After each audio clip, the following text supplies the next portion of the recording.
নমস্কার বন্ধুরা, ভতস study centre চ্যানেলে তোমাদের প্রত্যেকে স্বাগত। তোমাদের জন্য দারুণ সুখবর, অন্নপূর্ণা যোজনার নতুন লিস্ট অর্থাৎ বেনিফিশিয়ারি লিস্ট প্রকাশিত হয়েছে। প্রকল্পের টাকা কারা কারা পাবে তাদের নামের তালিকা প্রকাশিত করেছে সম্পূর্ণ অফিসিয়ালিভাবে। তোমার এলাকায় কাদের কাদের লিস্টে নাম এলো তোমরা অবশ্যই চেক করতে পারবে, এবং তোমাদের আন্ডার ইনকোয়ারি যাদের দেখাচ্ছে তাদেরকে কি করতে হবে, তাদের পরবর্তী কি স্টেপ থাকবে তাদের জন্যও কিন্তু আপডেট রয়েছে। তো এই হচ্ছে নামের তালিকা, দেখতেই পাচ্ছ বেনিফিশিয়ারি লিস্ট প্রকাশিত হয়েছে। এগুলো সম্পূর্ণ ওয়ার্ড অনুযায়ী, যে যে ওয়ার্ড রয়েছে সব আলাদা আলাদা ওয়ার্ডের কিন্তু আলাদা সব নামের তালিকা প্রকাশিত হয়েছে, এবং এটা একদম লম্বা লিস্ট রয়েছে। এই লিস্টে কি কি রয়েছে আমি তোমাদের এই ব্যাপারটা একটু বলে দিই। আমি শুধু প্রাইভেসির খাতিরে পুরোটা দেখাতে পাচ্ছি না, তবে লিস্টের মধ্যে যেগুলো থাকবে সেটা হচ্ছে তোমার নাম, প্রথমে বেনিফিশিয়ারি তার নাম থাকবে, তার মোবাইল নাম্বার থাকবে, তারপরে হচ্ছে তার জন্ম তারিখ থাকবে, এবং হচ্ছে তার জেন্ডার থাকবে, অবশ্যই সেটা ফিমেল লেখাটা থাকবে, ঠিক আছে। এরকম হচ্ছে তালিকায় থাকবে, এবং এটার কিন্তু একদম লম্বা লিস্ট, এবং সেটা ওয়ার্ড অনুযায়ী যতগুলো ওয়ার্ড রয়েছে সব আলাদা আলাদাভাবে লিস্ট কিন্তু প্রকাশিত হচ্ছে।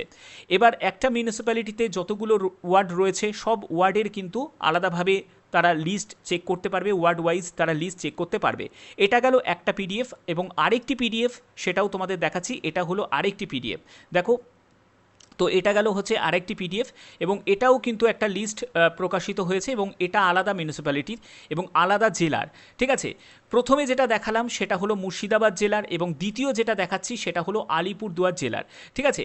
এবং আলিপুরদুয়ার জেলার ফালাকাটা মিউনিসিপ্যালিটিতে, এবং আগেরটা হচ্ছে তোমাদের মুর্শিদাবাদ জেলার, সেটা জঙ্গিপুর মিউনিসিপ্যালিটিতে, ঠিক আছে। তো এবার দেখো, তোমরা অনেকেই বলবে যে স্যার সব জায়গায় সব মিউনিসিপ্যালিটিতে কি লিস্ট প্রকাশিত করে দিয়েছে? তা নয়, সব জায়গায় কিন্তু প্রকাশিত করেনি, এবং সব জায়গায় কিন্তু অনলাইনে কিন্তু তারা পোর্টালে আপলোডও করছে না। কিছু মিউনিসিপ্যালিটি রয়েছে তারা অফলাইনে তারা নোটিশ বোর্ডে টাঙিয়ে দিচ্ছে, তালিকা প্রকাশিত করে দিচ্ছে, যারা যারা বেনিফিশিয়ারি তাদের তালিকা প্রকাশিত করছে।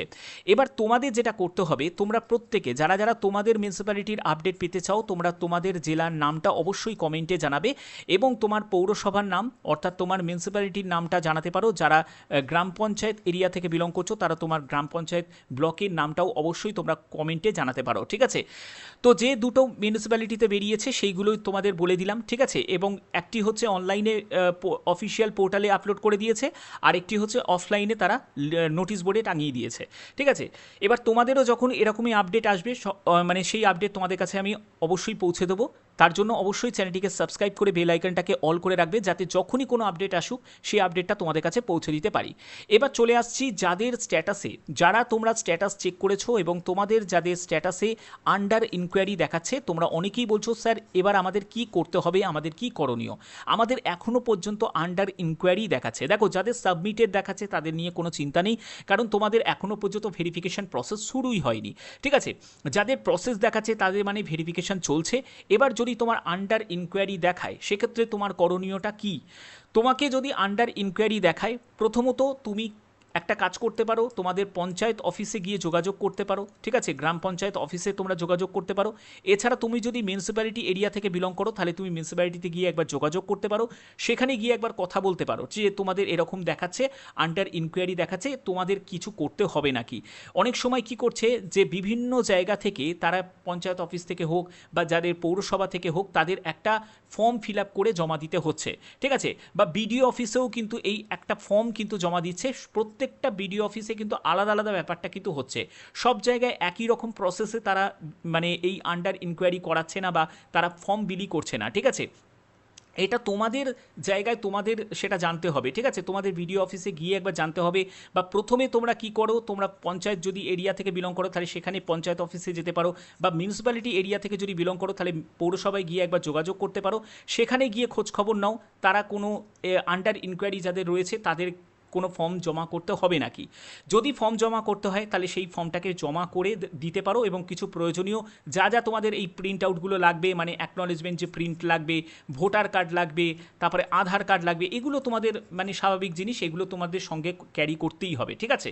তো এগুলো করে তোমরা জমা দিতে পারো, বাট আন্ডার ইনকোয়ারি মানে ঘাবড়ানোর কিছু কিন্তু নেই, ওকে। যেহেতু মাননীয় মুখ্যমন্ত্রী শুভেন্দু অধিকারী মহাশয় তিনি কিন্তু জানিয়ে দিয়েছেন যে যারা যোগ্য প্রার্থী অর্থাৎ যারা এলিজিবল ক্যান্ডিডেট তাদের নাম যাতে বাদ না যায় সেই ব্যাপারটা প্রপার ইনভেস্টিগেশন করতে হবে।